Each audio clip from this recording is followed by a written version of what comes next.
औज़ुबिल्लाहिमिनश्शैतानिर्रजीम बिस्मिल्लाहिर्रहमानिर्रहीम। अस्सलाम वालेकुम मेरे प्यारे बुजुर्गों, दोस्तों, नौजवान साथियों। आज दिन है शनिचर की और मई की 19 तारीख 2024। अभी मौजूदा दौर में तारीख माहौल में जिस तरह इससे पहले कि मैं मेरे ब्लॉग में वीडियो में आप देख चुके हैं कि मैंने किस तरह अभी के जो ज्वलंत मुद्दों पर प्रकाश डाला या उसको उठाया मीडिया के जरिए से या इस तरह के चैनलों से, जैसे कि कुरान मजीद में फरमाया गया है कि इन्ना आतैना कल कौसर फसल्लि लिरब्बिका वन्हर इन्ना सानियका हुवल अबतर। कह दो ऐ नबी सल्लल्लाहु अलैहि वसल्लम कि मेरी नमाज, मेरा रोज़ा, मेरा ज़कात सब अल्लाह के लिए है, बेशक तेरे दुश्मन ही जड़ कटे हैं। और एक जगह फरमाया गया है वल अस्र इन्नल इंसाना लफी खुस्र इल्लल्लज़ीना आमनु व आमिलु सालिहात व तवासौ बिल हक़्क़ि व तवासौ बिस्सब्र। जमाने की कसम सारे के सारे लोग खसारे में हैं सिवाय उन लोगों के जो ईमान लाए, हक पर रहे और एक दूसरे को सब्र करते रहे और एक दूसरे को सब्र की तलकीन करते रहे। इस तरह मौजूदा हालात में लोग एक दूसरे को का एक एक चीज़ को मिटाने के दर पे है। वो जिस तरह मुसलमानों का बनाया गया जितना भी तारीखी काम है उसको मिटाकर उसमें हिंदुओं को वो अपने नाम लगाकर उसमें अपना नामवरी पैदा करने चाह रहे हैं। वही चीज़ हमेशा से शुरू से चला आ रहा है, वही आज तक उसी का हूबहू नकल है और उसी को बदलने के लिए इस्लाम आया है। और कुरान मजीद में फरमाया गया है इज़ा जाअ नस्रुल्लाहि वल फतह व रअयतन नास यदखुलूना फी दीनिल्लाहि अफ़वाजा फसब्बिह बिहम्दि रब्बिका वस्तगफिरहु इन्नहु काना तव्वाबा। कह दीजिए लोग फौज और फौज इस्लाम में दाखिल हो रहे हैं और आप उन लोगों से दरगुजर करिए और अपनी कोताहियों से बारगाह खुदाबंदी में माफ़ी तलाफ़ी कीजिए।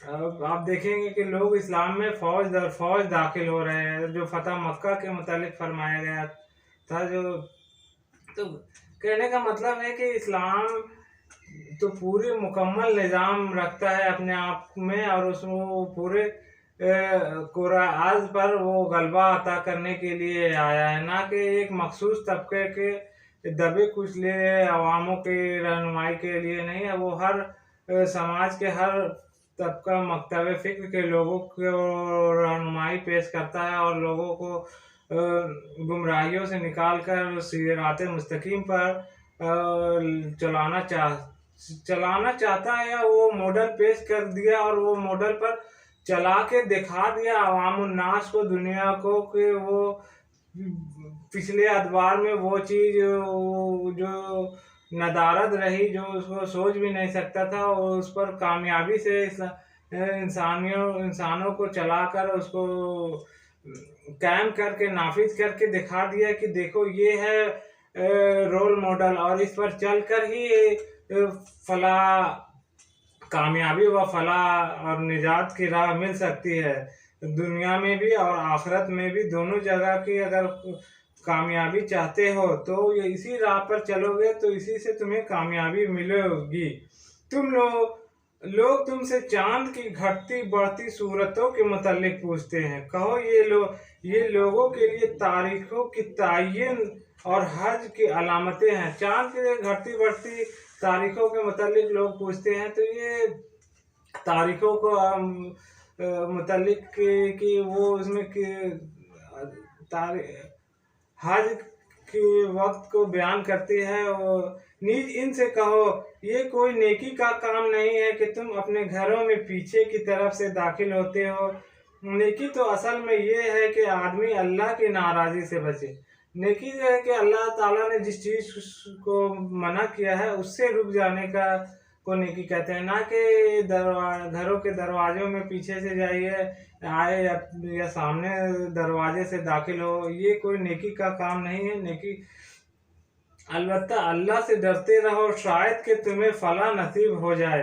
और तुम अल्लाह की राह में उन लोगों से लड़ो जो तुमसे लड़ते हैं, मगर ज्यादती ना करो, कि अल्लाह ज्यादती करने वाले लोगों को पसंद नहीं करता।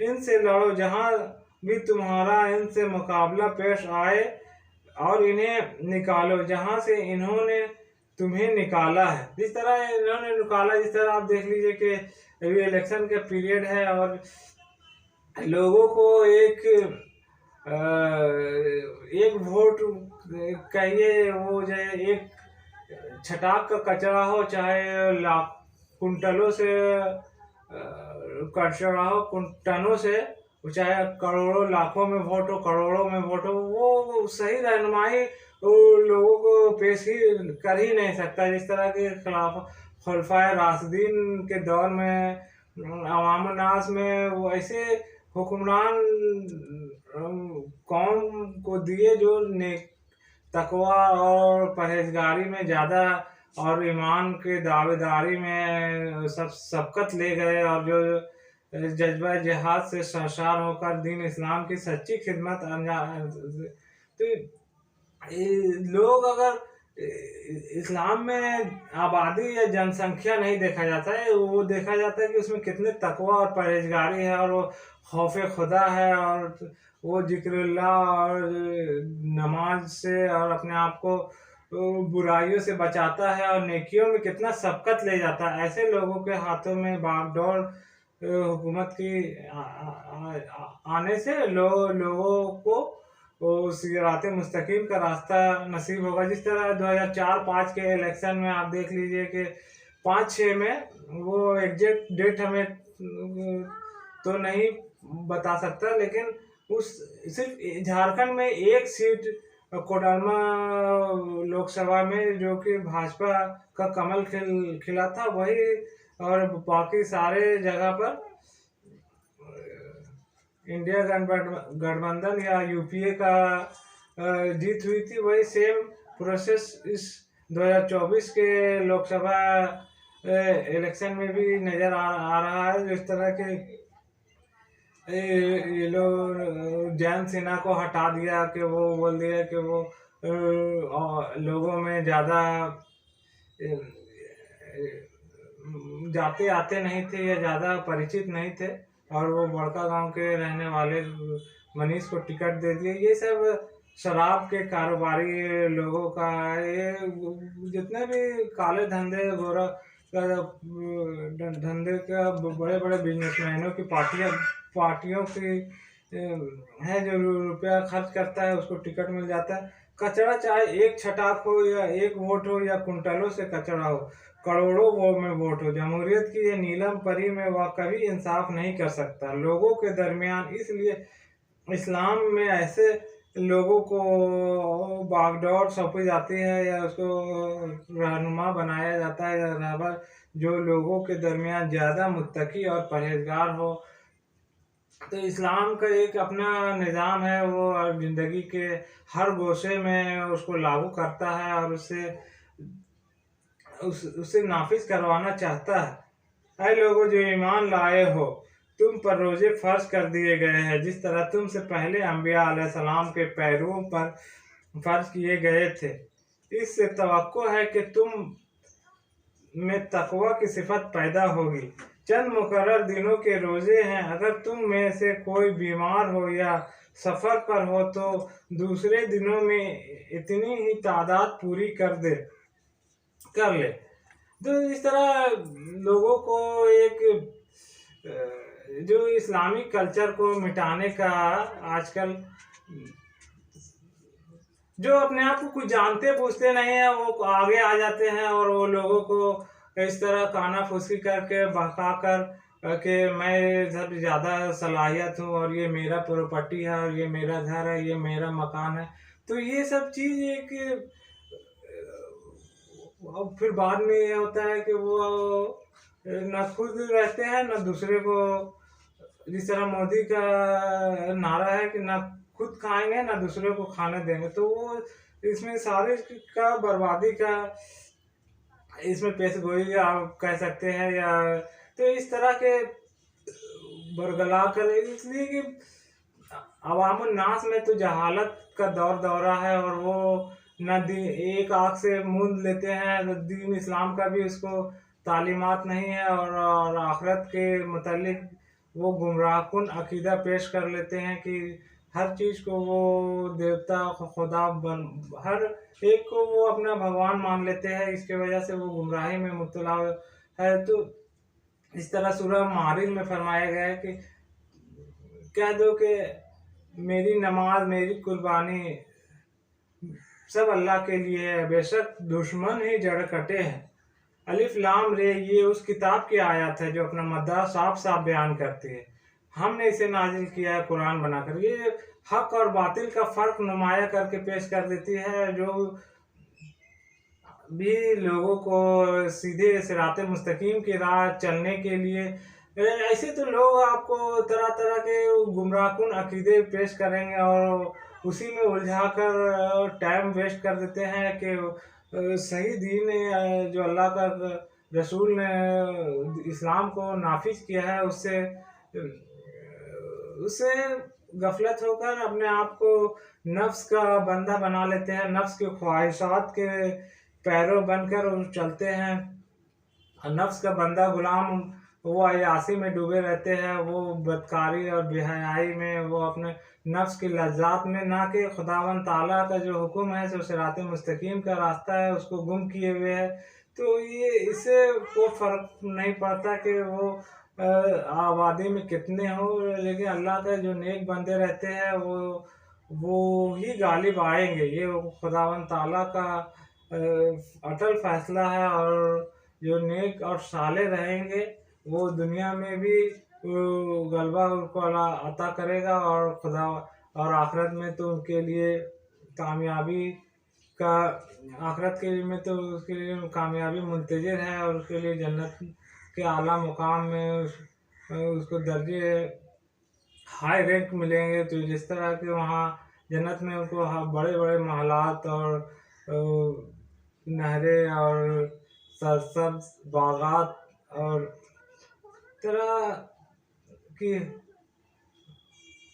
हूर और परी से, जिस तरह कुरान मजीद में आया है कि वो इस तरह होंगे कि अंडे के छिलके के मज़दाक में, कि जिससे कि और बच्चे भी ऐसे होंगे जिससे जो हमेशा बच्चे ही रहेंगे, जो नज़रों से ओझल नहीं कभी होएंगे। तो इस तरह लोगों को अभी मौजूदा दौर में तारीक माहौल में पहले के उलमा अकराम को उतनी वास्ट साइंटिफिक नॉलेज नहीं थी जो को कुरान और सीरत के मुतालिक वो लोगों को सही रहनुमाई कर सके। तो इस तरह एक जोहला का जो फौज तैयार हो गया है, खासकर मुसलमानों में, और वो गुमराह करते हैं। ना खुद तो उतने समझ और अकल रखते हैं, लेकिन वो चोरी बेईमानी में ज़्यादा रखते हैं, गसब लोगों का माल हड़पने में, और खुद न वो मेहनत पर यकीन रखते हैं, न जो सही रास्ता को छोड़कर शॉर्टकट में वो अपना एनर्जी और अपना सरमाया लगाते हैं, जिसका नतीजा है होता है इसको अवधि नाकामी उसके माथे पर चिपक जाती है। नेकी ये नहीं है कि तुम अपने चेहरे मशरिक की तरफ कर लिए या मगरिब की तरफ, बल्कि नेकी ये है कि आदमी अल्लाह को और यौम आखिर को और मलाइका को और अल्लाह की नाजिल की हुई किताब और उसके पैगंबरों को दिल से माने, और अल्लाह की मोहब्बत में अपना दिल पसंद माल रिश्तेदारों और यतीमों और मिस्कीनों और मुसाफिरों पर मदद के लिए हाथ फैलाने वालों पर और ग़ुलामों और रिहाई कैद में जो है उसको रिहाई पर खर्च करे, नमाज कायम करे और ज़कात दे, और नेक वह लोग हैं जब अहद करें तो उसे वफ़ा करे, जो वादा करे उस पर वफ़ा करे, ना कि वो वादा खिलाफ़ी पर, जिस पर ईमान नहीं रहेगा वो तो सोचेगा कि बात को किसने देखा, वो जो कैश आ रहा है उस पर तवज्जो देगा, और फिर तो जिसको ईमान नहीं रहेगा तो वो वादा खिलाफी करता है, और वो चोरी और झूठ और इस तरह से हर हरबे अपना कर लोगों का माल नाजायज तरीके से हड़पने के दर पे रहता है। तो देखिए, अभी जिस तरह लोगों को एक सिराते मुस्तकीम, जिस तरह सूरह यूसुफ में फरमाया गया है, और जो कि यहूदियों के उलमा हजरात ने अरब में मुसलमानों जो मुशरिक कौम थे और नौ मुस्लिम जो उससे सवाल किए करे कि आप पर वही आती है पुराने अम्बिया, जितने भी अम्बिया अलैहिस्सलाम, ईसा अलैहिस्सलाम, मूसा अलैहिस्सलाम पर अम्बिया पर अल्लाह ताला की तरफ से वही आते थे, तो आप इनसे इसके वाक़े पूछिए।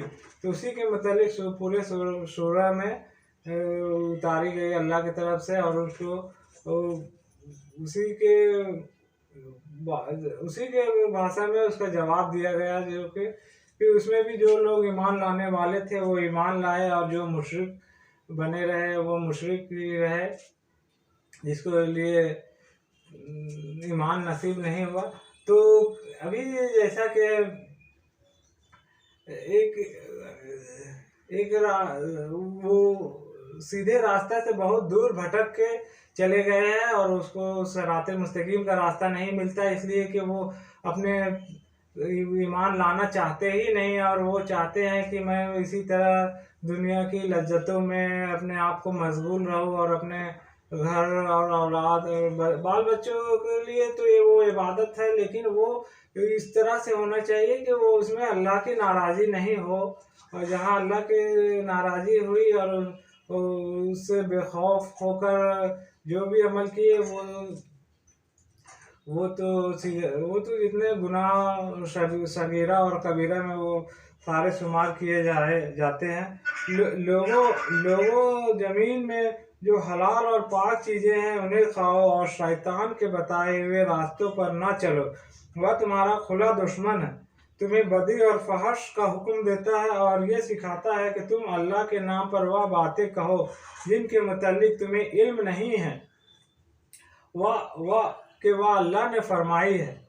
जिस तरह हिटलर देख लीजिए पूरी दुनिया पर हुकूमत करना चाहा वन मैन आर्मी के तहत, और वो लाखों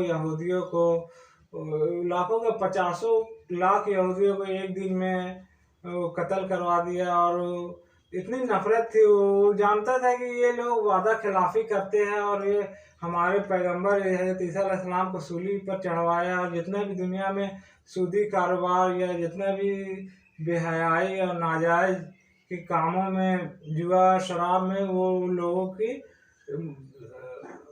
शराकत रहती है, और उन लोगों का हर काम निकाला हुआ जितना भी नाजायज, तो वो सीधे सरे से उन लोगों को ख़त्म करवाना चाहता था। लेकिन फिर वो लोग बहुत दुनिया के दूसरे मुल्कों में भाग गए, और इस तरह वो अपने जान बचाई। फिर बाद में आइंस्टीन ने सेकंड वर्ल्ड वार में वो इस तरह वो न्यूक्लियर एटम बम बनाया, और इस तरह वो फिर जैसे यहूदियों को दुनिया में अपनी खोई हुई इज्जत को दोबारा वो तलाशा और वो मिला। तो कहने का मतलब है कि फिर 1948 में जब फ़िलिस्तीन बना, तो वहाँ पूरे इज़राइल पूरी दुनिया के यहूदियों को ला के बसा दिया गया, और इस तरह वो अपना एक स्टेट बनवाना चाहा, जो कि वो तो मुकद्दस सरजमीन है, वो काफ़ी सारे अम्बियाओं की सरजमीन तारीख में मिलता है हमें, जो कि इब्राहिम अलैहिस्सलाम से लेकर ईसा अलैहिस्सलाम, मूसा अलैहिस्सलाम की सरजमीन, और यहूदियों का यह वो दावा है कि वो सरजमीन में फिर से वो पुराने तरह से हैकल सुलेमानी को तामीर करेंगे, और वो अल्लाह ताला की तरफ से वो दिन तो मनसूख हो गया, और इन लोगों का फिर से दावा है कि मैं वही पुराने दौर को दोबारा लाऊंगा, या दोबारा उस पर अमल करूंगा। ऐ लोगों जो ईमान लाए हो, सब्र और नमाज नमाज से मदद लो, अल्लाह सब्र करने वालों के साथ है। और जो लोग अल्लाह की राह में मारे जाएं उन्हें मुर्दा न कहो, ऐसे लोग तो हकीकत में जिंदा हैं मगर तुम्हें इनकी ज़िंदगी का शऊर नहीं होता। और हम ज़रूर तुम्हें खौफ व ख़तर, फाके, कशी, जान व माल के नुकसानात और आमदनियों के घाटा देकर आजमाएंगे कि तुम में से कौन ज़्यादा मुत्तकी और परहेजगार है।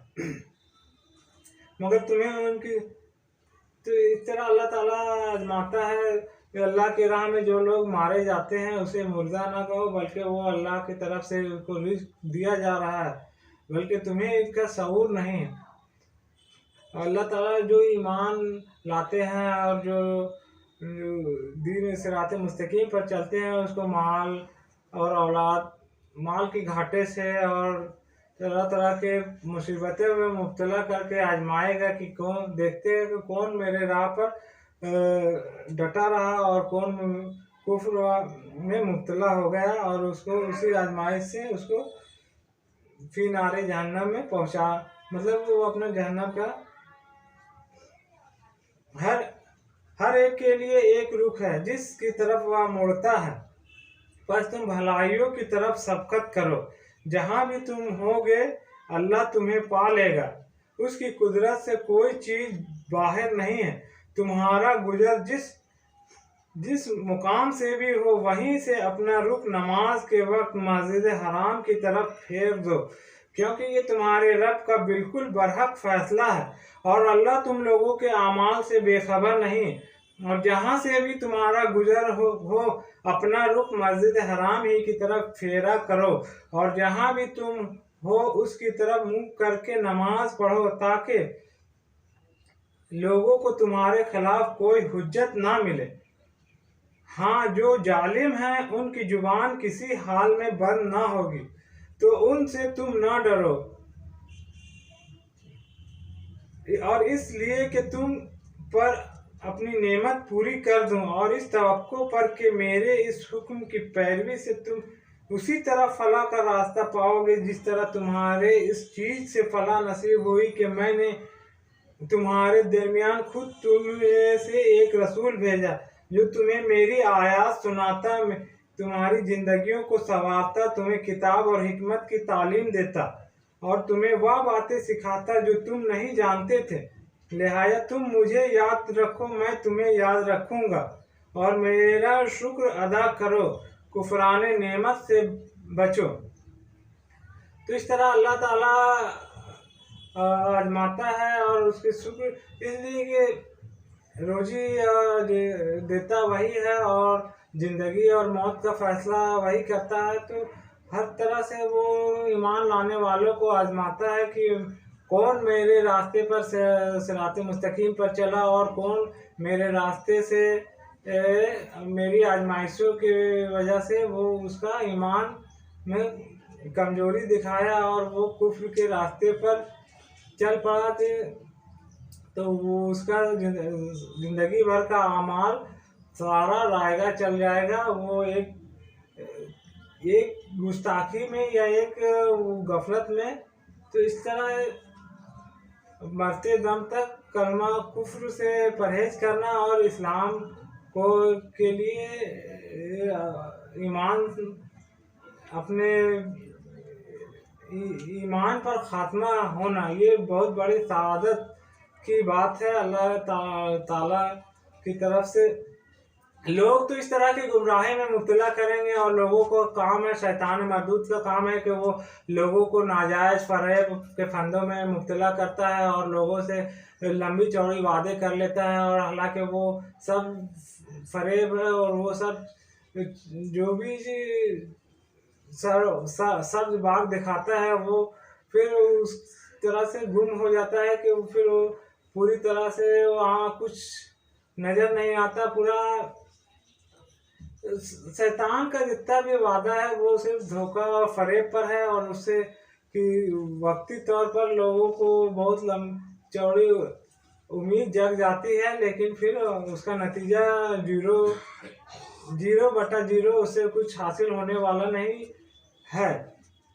तो इस तरह वो हर, इसलिए कि अल्लाह का ताला की के बारगाह से वो वादा करके आया है कि आपके ज़्यादातर बंदों को मैं गुमराह करूंगा, लेकिन अल्लाह ताला का भी वादा है कि मेरे जो नेक बंदे होंगे वो तेरे फंदे से महफूज रहेंगे। आप कौन है जो हज़रत इब्राहिम अलैहिस्सलाम के तरीके से नफरत करे, जिसने खुद अपने आप को हमाकत व जहालत में मुब्तला कर लिया हो? इसके सिवा कौन ये हरकत कर सकता है? हज़रत इब्राहिम अलैहिस्सलाम तो वह शख्स है जिसको हमने दुनिया में अपने काम के लिए चुन लिया था और आखिरत में उसका शुमार सालिहीन में होगा। इसका हाल ये था कि जब उसके रब ने उससे कहा मुस्लिम हो जा, तो उसने फौरन कहा मैं मालिक कायनात का मुस्लिम हो गया। उसी तरीके पर चलने की हिदायत उसने अपनी औलाद को की थी और उसी की वसीयत हजरत याकूब अलैहिस्सलाम अपनी औलाद को कर गया। उसने कहा कि मेरे बच्चों, अल्लाह ने तुम्हारे लिए यही दीन पसंद किया है, लिहाजा मरते दम तक मुस्लिम ही रहना। फिर क्या तुम उस वक्त मौजूद थे जब हजरत याकूब इस दुनिया से रुखसत हो रहा था? उसने मरते वक्त अपने बेटों से पूछा, बच्चों मेरे बाद तुम किसकी बंदगी करोगे? उन सब ने जवाब दिया, हम उसी एक खुदा की बंदगी करेंगे जिसे आपने और आपके बुजुर्गों हज़रत इब्राहिम, हज़रत इस्माइल, हज़रत इसहाक, हज़रत ने और हज़रत याकूब ने खुदा माना है और हम उसी के मुस्लिम हैं। वह कुछ लोग थे जो गुजर गए, जो कुछ उन्होंने कमाया वह उनके लिए है और जो कुछ तुम कमाओगे वह तुम्हारे लिए है। तुमसे ये ना पूछा जाएगा कि वह क्या करते थे। यहूदी कहते हैं यहूदी हो तो राह रास्त पाओगे, ईसाई कहते हैं ईसाई हो तो हिदायत मिलेगी। इनसे कहो नहीं, बल्कि सबको छोड़कर हजरत इब्राहिम अलैहिस्सलाम का तरीका, और हजरत इब्राहिम अलैहिस्सलाम मुशरिकों गैर मुस्लिमों में से ना था। मुसलमानों, कहो कि हम ईमान लाए अल्लाह पर और उस हिदायत पर जो हमारी तरफ नाजिल हुई है और जो हजरत इब्राहिम अलैहिस्सलाम नाजिल हुई थी और जो हजरत मूसा अलैहिस्सलाम, हजरत ईसा अलैहिस्सलाम और दूसरे तमाम पैगंबरों को उनके रब की तरफ से दी गई थी। हम उनके दरमियान कोई तफरीक नहीं करते और हम अल्लाह के मुस्लिम हैं। जितने भी अम्बिया अलैहिस्सलाम आया है, ईसा अलैहिस्सलाम, मूसा अलैहिस्सलाम, वो हम सब, और याकूब अलैहिस्सलाम, इस्माइल अलैहिस्सलाम, हजरत इब्राहिम अलैहिस्सलाम, हम सब पर ईमान लाए। हम किसी का इनकार नहीं करते हैं। और फिर हज़रत मोहम्मद सल्लल्लाहु अलैहि वसल्लम पर वो दीन मुकम्मल कर दिया गया और वो सारे का निचोड़, सारे का जो खुलासा है वो पूरी तरह से सीधा रहते दुनिया तक, क़यामत तक के लिए उन सारी तालीमात को महफूज कर दिया गया है। अब इसके बाद आका सल्लल्लाहु अलैहि वसल्लम के बाद दुनिया में कोई पैगंबर नहीं आने वाला। अब डायरेक्ट आएगा तो क़यामत के दिन फैसला होगा कि कौन अपने अमाल में नेकी लेकर आया है, कौन अपने बदी लेकर आया है, जिसे फिनारे जहन्नम में डाला जाएगा, जहाँ वो न जिएगा न मरेगा और उसके खाल को झुलस दिया जाएगा, आग झुलसेगी और फिर नया खाल उसमें पैदा होगा, फिर झुलसेगा। इस तरह वो अजाब में मुब्तला होगा और वहाँ न जिएगा और न मरेगा। इसी तरह दीन इस्लाम उलमा हजरात भी जो अल्लाह जिस पर दीन की तालीम पहुँच चुकी है और वो फिर भी दीन से लापरवाही किया या दीन से अपने आप को दूर रखा, वो जहन्नम के सबसे निचले गड्ढे में जाएंगे। और जहाँ वो इसलिए कि उन पर ज़्यादा जिम्मेवारी थी और वो अपना फ़र्ज मनसबी सही तरीके से अंजाम नहीं देने की वजह से उनको दोहरा अजाब दिया जाएगा बनिस्बत उसके कि जिन लोगों पर तालीम दीन इस्लाम की शरीयत का मतलब कि तालीम नहीं पहुंची या उन लोगों से दूर रखे गए या उससे ऐसे तो अल्लाह ताला की तरफ बारगाह में वो सारे का फैसला हो जाएगा, और सारे का जो किस नियत से वो किस काम में किए। देखिए नियत आप लोग जानते हैं कि नियत अमाल का दारोमदार नियत पर है। जो जिस नियत से जिस काम को अंजाम अंजाम देता है उसका सवाब उसी के हिसाब से उसको दिया जाता है बारगाह खुदाबंदी में। जिस तरह के हमारे यहाँ बुखारी और मुस्लिम की हदीस से पता चलता है। ऐ बनी इसराइल, याद करो मेरी वह नेमत। ये बनी इसराइल साबका उम्मती को खिताब करके अल्लाह ताला कुरान मजीद में फरमाता है, जिससे मैंने तुम्हें नवाजा था, और ये कि मैंने तुम्हें दुनिया की तमाम कौमों पर फजीलत दी थी। और डरो उस दिन से जब कोई किसी के जरा काम ना आएगा, ना किसी से फिदिया कबूल किया जाएगा, ना कोई सिफारिश ही आदमी को फायदा देगी, और ना मुजरिमों को कहीं से कोई मदद पहुंच सकेगी। याद करो कि जब हजरत इब्राहिम को इसके रब ने चंद बातों में आजमाया और वह उन सब में पूरा उतर गया, तो उसने कहा मैं तुझे सब लोगों का पेशवा बना, मतलब अल्लाह ताला कहता है हजरत इब्राहिम से अलैहिस्सलाम से कि मैं तुझे सब लोगों का पेशवा बनाने वाला हूँ। हजरत इब्राहिम ने अर्ज किया, और क्या मेरी औलाद से भी यही वादा है? तो उसने जवाब दिया, मेरा वादा जालिमों के मुतालिक नहीं।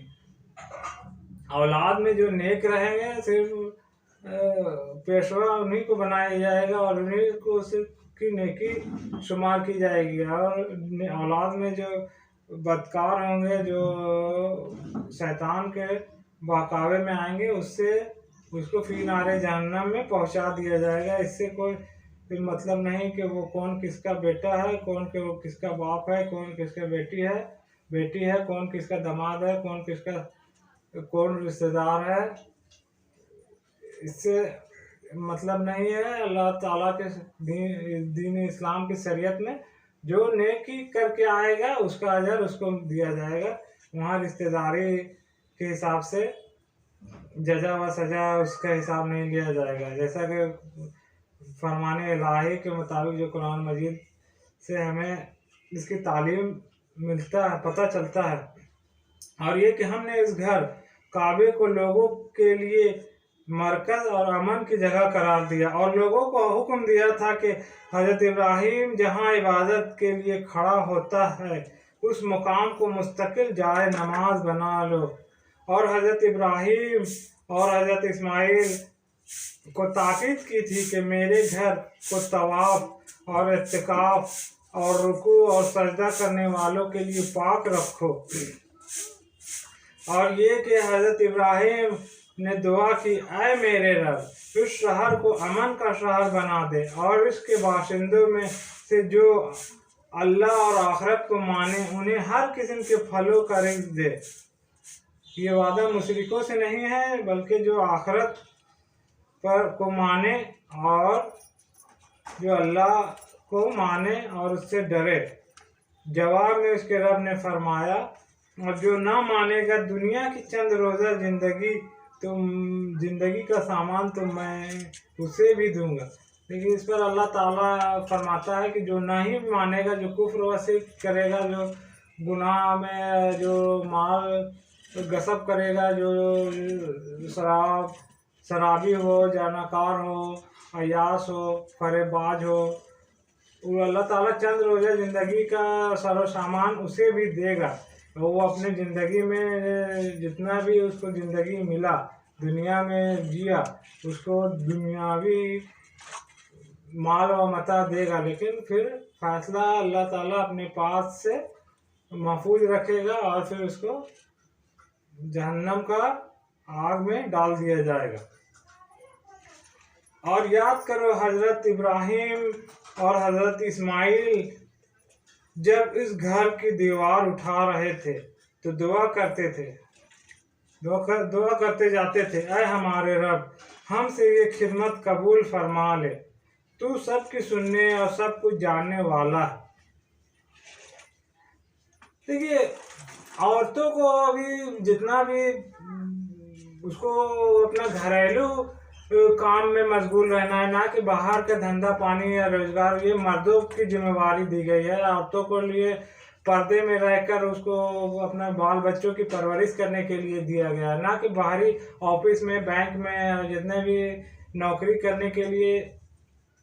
तो इस तरह वो घर का निजाम तबाह हो जाता है। जो कि शौहर बाहर से आता है कमा के, तो बीवी भी आती है कमा के, और वो दोनों अपने थका रहता है, उसका वो खिदमत नहीं कर सकती। तो इस तरह फिर वो बच्चों में भी उसका गलत मैसेज जाता है, और झगड़ा फसाद से, और लोग घर का एक जहन्नम नुमा वो घर बन जाता है। तो अल्लाह ताला फरमाता है कि औरतों को सिर्फ घर के इंतजाम दिए, खाना बनाने के लिए, बच्चों को परवरिश करने के लिए, बच्चों को बढ़िया से तालीम और तरबियत देने के लिए, ना कि वो एक्स्ट्रा जो लोड है वो उस तरह औरतों को बनाया ही गया है कि वो उसकी बातों में लग्जिश है, और वो इस तरह खुशामदीद बनाई गई है कि वो मर्द को अट्रैक्शन कर सके, शौहर को अट्रैक्शन कर सके वो अपने बात से, वो अपने। तो देखिए अल्लाह ताला औरतों को इस्लाम में पर्दा क्यों दिया गया है कि आंखों का पर्दा, होठों का होठों का पर्दा किया गया है, आंखों का पर्दा किया गया है, और सीनों पर ओढ़नियां रखने का हुक्म दिया गया है। तो ये सब चीज जो शर्मगाहों में, जो मतलब कि जो घरों में ऐसे लोगों को दाखिल रहने के लिए नहीं, जो उनके रिश्तेदार हो, और वो भी जो मुहर्रम हो, उन्हीं लोगों को सामने आने जाने, मतलब कि रहने का। और घर में भी जो देवर को या भाभी को या जो भी है रिश्तेदार, उन लोगों को एक साथ रहने के लिए मौत करा दिया गया कि वो अगर उसका शौहर मरता है तो उसका फिर उससे जिससे निकाह हो सकता है, शादी हो सकता है, उन लोगों को। तो इस्लाम बहुत एहतियात और बावर्ची जो खानसामा है, उन लोगों को भी घर में दाखिल होने के लिए मनाहित किया गया है कि आप बाहरी से, दूर से आप उसका ही करो। इस तरह जो एक सिस्टम है जो इस्लाम ने पर्दे का उसूल दिया है, जो कि बहुत सारे शायरी में बताया जाता है कि वो हुस्न की तारीफ करते हैं, और कि जिस तरह होठों से, जिस तरह नज़रों से। तो ये सब चीज़ का पूरा औरतों का घुटनों से लेकर पूरा सर का जो भी नकाब हुआ या जो भी हिजाब है, वो सारे पर्दा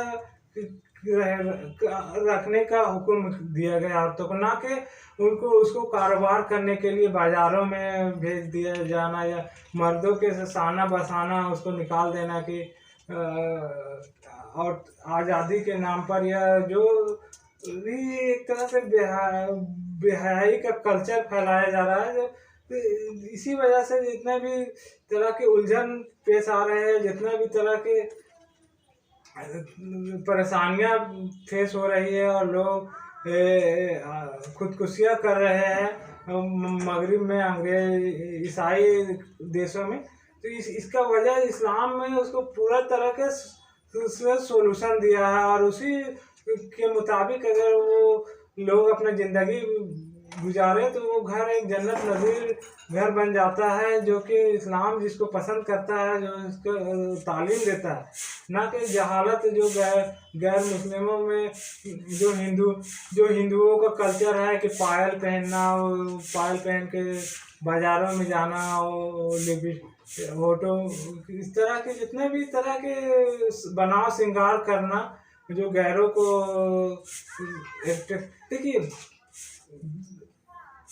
नामहरम जो इस्लाम कहता है कि औरतों को बचा के रखने के लिए नाम, आप बाजार जाते हैं जो जिससे 1-2 मरतबा साल में या अननोन पर्सन से देखा मिला, तो उससे फिर उस बेहयाई या उससे कोई गलत काम करने का उसका चांस कम रहता है। जो जानता है, रिश्तेदार है, मामू भागना, भाई, चचेरा, ममेरा, फुफेरा, जो भी अपने जान पहचान के लोग हैं उससे ज़्यादा पर्दा करने की हुक्म दिया गया कि उन्हीं से उसी से ज़्यादा बेहयाई और बात अयासी और नाजायज ताल्लुकात तक बहुत दूर तक बात पहुंच जाती है। इसलिए कि जो जान पहचान के लोग रहते हैं वो उसका घर जानते हैं, उसका हर जगह जानते हैं कि वो कहाँ रहता है या रहती है या जो भी।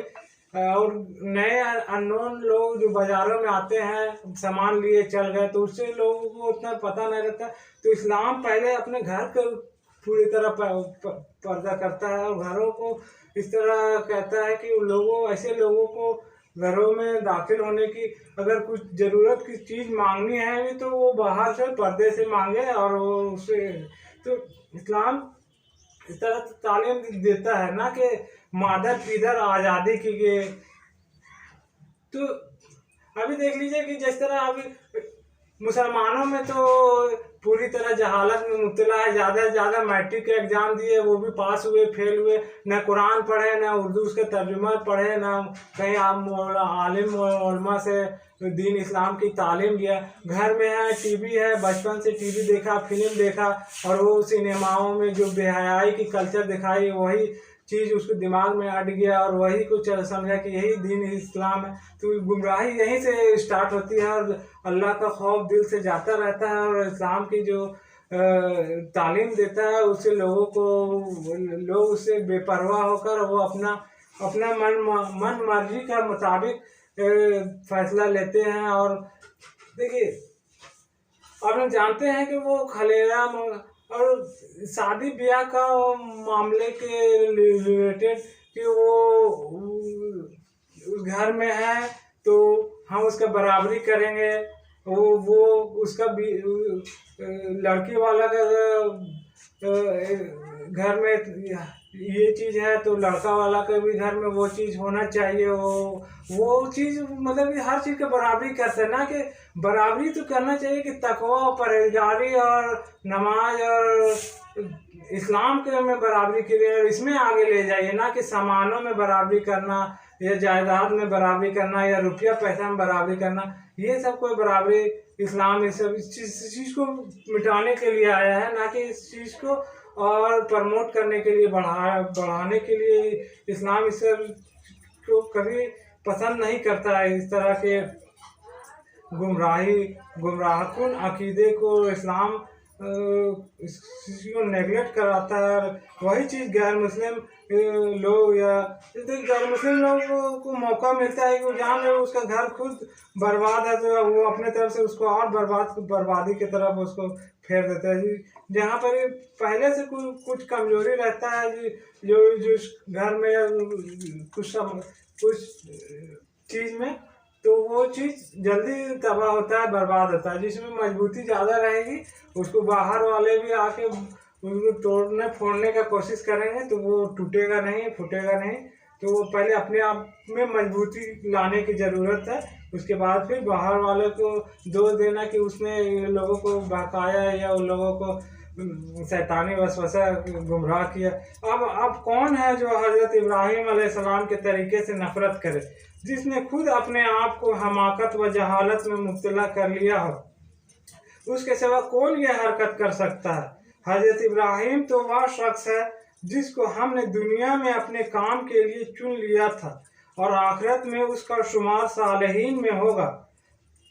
इसका हाल ये था कि जब उसके रब ने उससे कहा कि मुस्लिम हो जा तो उसने फौरन कहा कि मैं मालिक कायनात का मुस्लिम हो गया। इसी तरीके पर चलने की हिदायत उसने अपनी औलाद को की थी और इसी की वसीयत हज़रत याकूब अपनी औलाद को कर गया। उसने कहा था तो जिस तरह की अब तालीम देंगे बच्चों को, घर का माहौल बनाएंगे, उसी हिसाब से आने वाले नस्लों भी वही राह अख्तियार करेगी। अगर आप लोग मादर पिदर आज़ादी और मगरिब का कल्चर जो ईसाई जो बेहयाई फैलाना चाहता है वो चीज़ को अपनाएंगे तो वो बेहयाई का कल्चर आपके घर में फैलेगा और उससे बुराई ज़्यादा फैलेगी और भलाई कम फैलेगी। तो इसको इससे बचने की ज़रूरत है। इस तरह कैल्विन ने डेमोक्रेसी के बारे में लिखा और कि 1 वोट 1 मैन, कि एक वोट फैसला करेगा, चाहे वो जाहिल हो, चाहे वो दफ्तर में काम करता हो, चाहे अफसर हो, चाहे बड़ा जज हो, चाहे वकील हो, सबको बराबर कर दिया। चाहे वो कुछ जानता हो, चाहे नहीं जानता हो, चाहे जेल, चाहे कैदी हो, चाहे मुजरिम हो, चाहे अफसर हो, सबको बराबर कर दिया। इसके बरक्स इस्लाम ये कहता है कि जो तकवा और परहेजगार लोग हैं उसको उस पर उसकी ज़्यादा 100 अगर गलत चीज़ को प्रमोट कर रहे हैं और एक नेक और परहेजगार लोग इस्लाम को उसको अपने तरफ से वीटो करना चाहता है तो उसको रोक सकता है। तो ये इस्लाम ये मसावात का दर्ज देता है, ना कि बेहयाई का दर्ज जो यहूदियों ने फैलाया कि औरतें औरतें से शादी कर सकती है, मर्दों में शादी हो सकती है। जो इस्लाम जो रवादारी का दर्ज दे रहा था स्पेन और करतबा की यूनिवर्सिटियों से, और जो बहते दरिया में स्याही घोला किसने, साफ शफाफ दरिया में स्याही यहूदियों ने घोला, और जो कि इल्म व हिकमत की तालीम इस्लाम दे रहा था, और उसमें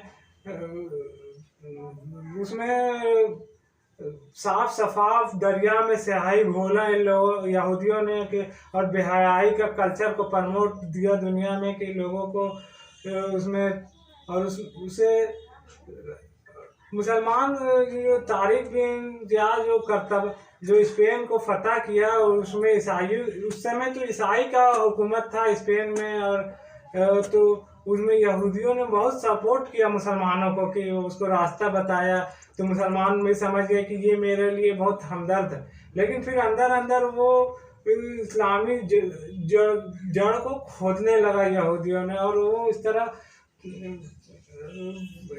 फ्रैक्शन कराया मुसलमानों और ईसाइयों में, और वो पूरी तरह इस्लाम उलमा को शहीद किया, मस्जिदों को मिस्मार किया, और ईसाई हुकूमत को ला दिया यहूदियों में। जो पहले की दुश्मनी थी ईसाई और यहूदियों से, अब वो दुश्मनी इन लोगों ने मुसलमानों में कर दिया, मुसलमानों और ईसाइयों में। तो जो नहीं समझ सका, जिस तरह हजरत यूसुफ अलैहिस्सलाम के दौर में साहिब मिस्र का जो रुतबा मिला हुआ था बनी इसराइल, मतलब जो दरबार में जो हजरत यूसुफ अलैहिस्सलाम और उनके ख़ानदान को, मतलब उनके दरबारियों में वही रुतबा ईसाई मुसलमानों में यहूदियों को मिल गया, और उसका फिर वो नाजायज़ फ़ायदा उठा के लोगों को गुमराही में मुब्तला किया, और उसको बहकाया कि लोगों में फसाद फैलाया, और लोगों से दीन इस्लाम की तालीमात से दूर कर दिया।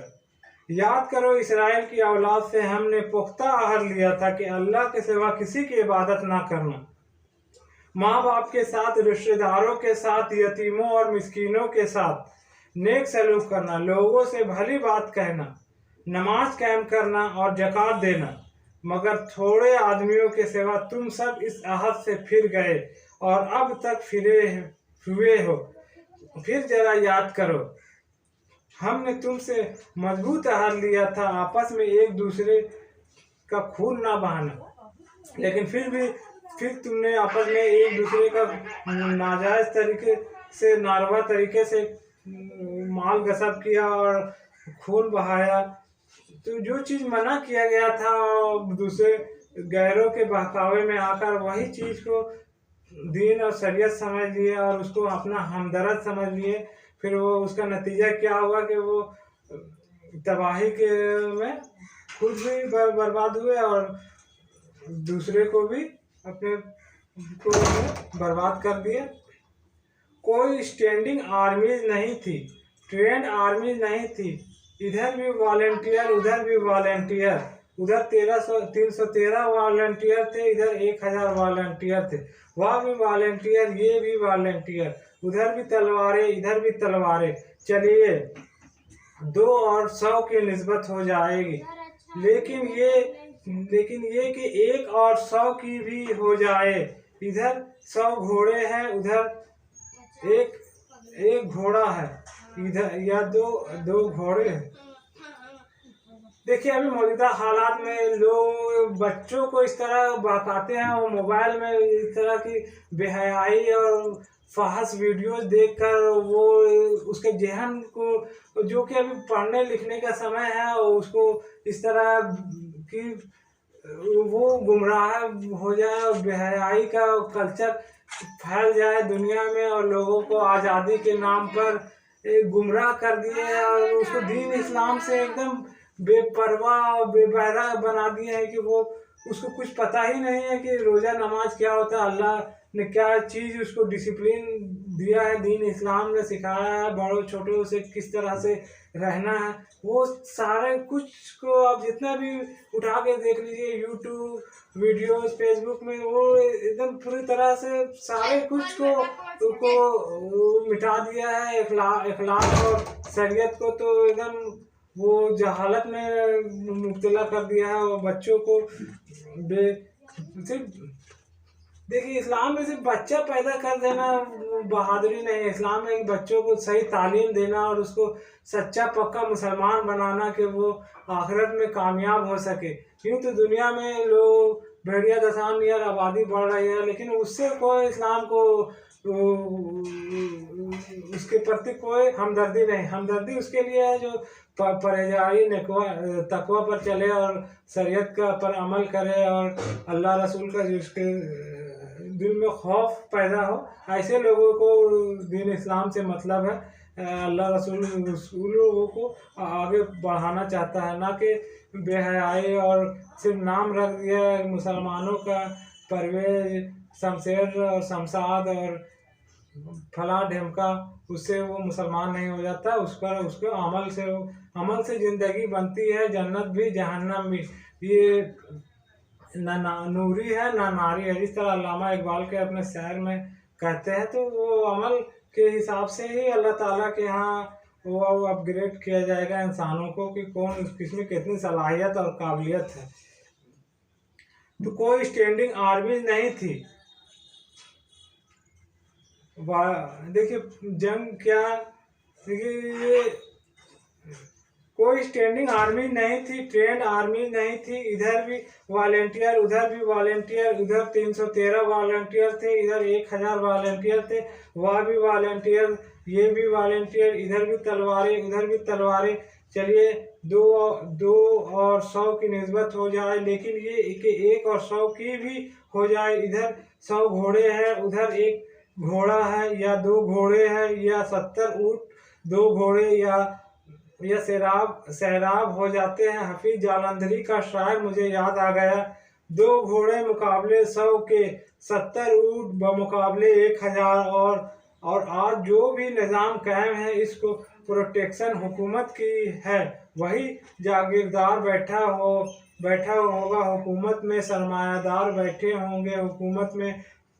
वह साख को काटे देंगे जिन पर उनका बसेरा है, और उनके डिस्पोजल पर फौज भी है, उनके डिस्पोजल पर एयरफोर्स भी है, उनके डिस्पोजल पर सारी पुलिस भी है जो हुकूमत में बैठे हैं, और पैरामिलिट्री फोर्सेज भी हैं। सब के सब मिलिट्री पर हुकूमत, मतलब कि हुकूमत के ताबे हैं, सब कुछ है। ये वह मुश्किल जिसका हल करने की ज़रूरत है, ये जान लेनी चाहिए, ये जान लीजिए।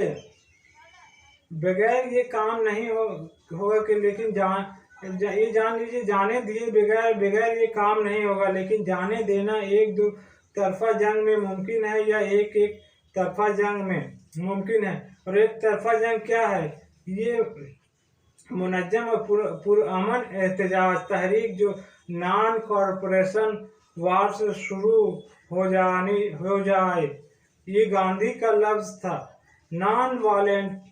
नॉन कोऑपरेशन, और इसकी इंतहा हो गई सोल डिसओबीडियंस, सिविल डिसओबीडियंस, जिसका नाम हमारे यहाँ पिछले दिनों लिया था, और लेते ही कुछ डबक गया। आसान काम नहीं है सिविल डिसओबीडियंस, टैक्स नहीं देंगे, ये नहीं करेंगे, और सारे थूके हुए चाट ले, इसलिए कि पहले पहले तैयार करना पड़ता है। लोगों को टैक्स दे दोगे, गोलियां चलेगी, तैयार है, लेकिन इसका फायदा क्या है? ये एक तरफा जंग, अपनी जान देने के लिए तैयार, दूसरे की जान ना ली जाए, इसका फायदा क्या है? फायदा ये है कि नेशनल आर्मीज हुकूमत के हुक्म से कुछ लोगों को तो कत्ल करेगी लाजमन, लेकिन मुसलसल एंडलेस में मैस्कर वो नहीं कर सकती, इसलिए कि नेशनल आर्मीज है, उन्हें मालूम है हमारे अपने भांजे भतीजे सामने मौजूद हैं। भुट्टो साहब ने कहा था, मेरी कुर्सी बहुत मजबूत साबित हुआ, वह तो मजबूत नहीं निकली। दो ब्रिगेड ने इनकार कर दिया गोलियां चलाने से। लाहौर में हम कोई ऑक्यूपेशन आर्मी तो नहीं है, हम कोई काबिज फौज तो नहीं है। जनरल डायर ने अगर मार दी हो 5,000 एक दिन में, इसका क्या दुख? हिंदू हो, मुसलमान हो, सिख मर जाए, इसे क्या दुख? लेकिन जनरल, इसीलिए यही होने वाला था। ईरान में असला तो खत्म नहीं हो गया था, शाह को एशिया, इसलिए कि आप रूस को निकाल दीजिए। रूस जो बे ऑप्शन पावर नहीं है, रूस जो है वो एशियन पावर नहीं थी। यूरोप के पावर पूरे एशिया में किसी मुल्क के पास इतना हथियार नहीं था जितना कि शहंशाह ईरान के पास साफ था। भेड़िए उसके पास थे, क्यों भागा? निहत्थे लोगों ने भगाया है, जाने देने के लिए तैयार थे और दी है जाने। ऑक्यूपेशन आर्मीज के खिलाफ गोरिल्ला वार काम कर सकती है, लेकिन नेशनल आर्मीज के खिलाफ नहीं। अगर आप फौज को मारेंगे तो फौज और मारेगी, अब वह बदले में मारेगी। फौजियों में भी दोस्तियां होती हैं कि नहीं, आपने उनकी किसी दोस्त को मार दिया, अब वह जो बदला लेगा आपसे, अब वह सिर्फ भुट्टो के हुक्म से नहीं गोली चलाएगा, अब वह अपने जज्बे के तहत चलाएंगे। अगर सिर्फ हुकूमत के जज्बे से, हुकूमत के हुक्म से चला रहा था, तो एक वक्त में आकर वह साफ कह देगा कि और यही कामयाबी की जमानत है। सिर्फ एक ये जगह है जहां मैंने जहाद में इस मरहले में इज्तिहाद किया है, और वह भी ये नहीं कि वह हराम है, माज़अल्लाह सुम्मा माज़अल्लाह, जायज़ है, लेकिन ये वह मराहिल तय हो चुके हों और इतनी ताकत फराहम हो चुकी हो तो जो जवाज है। अलबत्ता ये दूसरा रास्ता जो है ये है कि इसमें आपको किसी को मारना ही नहीं, कुछ इंतहाई नहीं मरने के तैयार हो तो, और चाहे कुछ निहत्ते मरने के लिए तैयार हो तो चाहिए कि शहादत है मतलूब व मकसूद मोमिन, ना माले गनीमत न चाह किस्वर कुशाई। तुम्हारे लिए तो हुस्ना ही हुस्ना है, गर जीत गए तो क्या कहना, और हार भी गए तो बाजी मार गए नहीं, जान दे दी तो इससे बड़ी कामयाबी कोई नहीं। रब काबा की कसम, मैं कामयाब हो गया। बहरहाल ये आखिरी मरहला, इसी के लिए जो उन्वान है किताब व सुन्नत का, मैंने चूँकि यहाँ ज़रूरत महसूस की तो जदीद इस्लाह इस्तेमाल की है। डिसिप्लिन बिस फिल एजुकेशन स्ट्रेटिंग from non volunteer non cooperation नहीं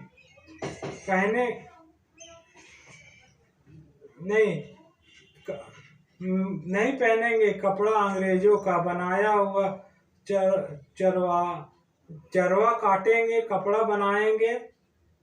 दिन में तारे नजर आ गए कपड़ा बनाने के कारखानों को, अंग्रेजों को। कहाँ तक कितना स्टोर करेंगे, कहाँ जाएंगे?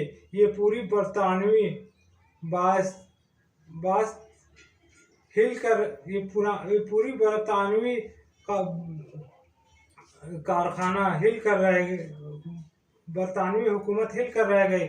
सिर्फ चरखे से चरखा काटेंगे, स्वदेशी बल स्वदेशी स्वदेशी हिल गए। हुकूमत चैलेंज किया, तू चाहेंगे जी हम पर बात मानेंगे। समुंदर के अंदर नमक बनाकर रखा है, हमने किसी को कुछ कहा नहीं है, लेकिन ब्रिटिश इंडिया की टैक्सेशन पॉलिसी को चैलेंज कर दिया।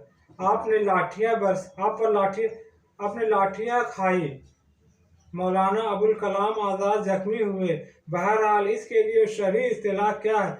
नहीं अनल मुनकर। इसके लिए 3 दर्जे 2 हदीसों में कायम किए गए। एक हदीस तो बहुत मशहूर है, अभी सईद खुदरी रजी अल्लाह ताला अन्हा, तुम में से इसका फर्ज है ताकत से जो गुनाह जो बदकारी देखे वो ताकत से रोके। अगर ताकत ना रखता हो तो जुबान से बुरा कहे। आखिरी मरहला है कि दिल में बुरा जाने। अगर ये भी मुमकिन ना हो तो दिल में बुरा, तो उसको ईमान के बहुत निचले दर्जे, उसमें ईमान ही नहीं है जो बुराई को बुरा दिल में ना जानता हो। खत्म।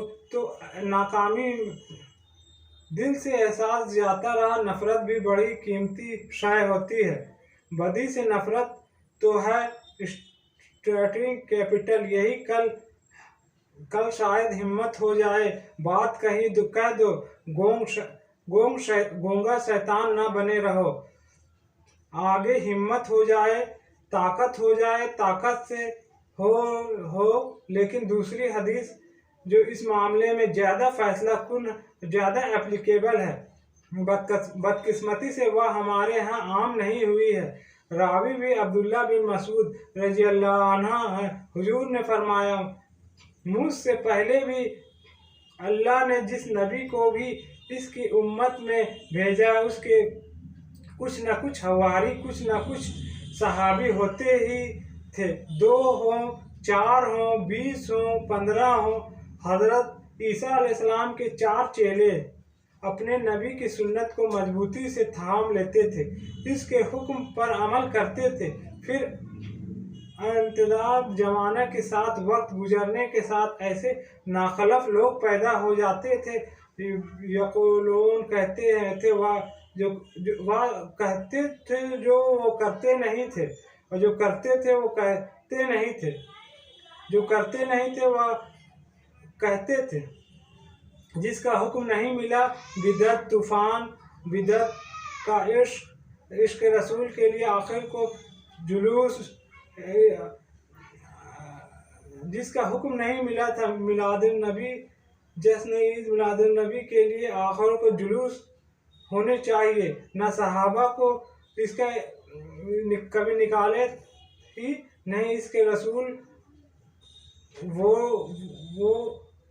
न इसके रसूल में उनको था वो, इसलिए इसके लिए रसूल नोट कर लीजिए। यक़ूलून, अब सुनिए, जो इनसे जिहाद करेगा अपनी ताकत के साथ, अपने हाथ से, वह मोमिन, और जो जिहाद करेगा अपनी जुबान से, वह मोमिन। आखिर दर्जा फिर वही है जो दिल से जिहाद करे, नफरत रखे, वह भी मोमिन है। इसके बाद वह ईमान राई के दाने के बराबर नहीं है। ये अनिल मुनकर होगा। और अवामी एजुकेशन के लिए अवाम उन्वान, जब तक ताकत काफ़ी नहीं है सिर्फ बेलिसान करेंगे। ताकत नहीं है, सिर्फ जुबान से, दिल से बुरा जानेंगे। जब ताकत होगा तो फिर उससे जिहाद करेंगे। खुदा के लिए बाज आ जाओ, खुदा के लिए छोड़ दो, खुदा के लिए नमाज शरीफ तौबा करो, खुदा के लिए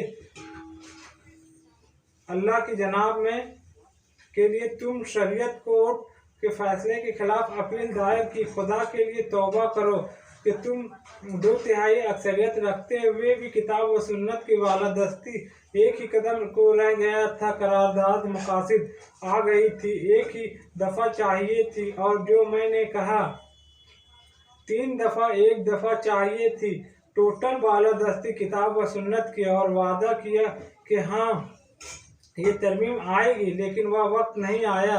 हाथ जोड़िए अखबार वालों के पास, जा खुदा के लिए इसके इस बेहयाई के अड्डू को बंद करो। लेकिन ये कब तक होगा? जब तक ताकत नहीं है। जब ताकत होगी नहीं होने देंगे इंशाअल्लाह। चलाओ गोलियां हम पर, मारो हमें। शहादत है मतलूब मकसूद मोमिन, न माले गनीमत न कसवर कसाई, लेकिन होगा ताकत हासिल करने के बाद। वाह खुदा वाना अल्हम्दुलिल्लाह रब्बिल आलमीन।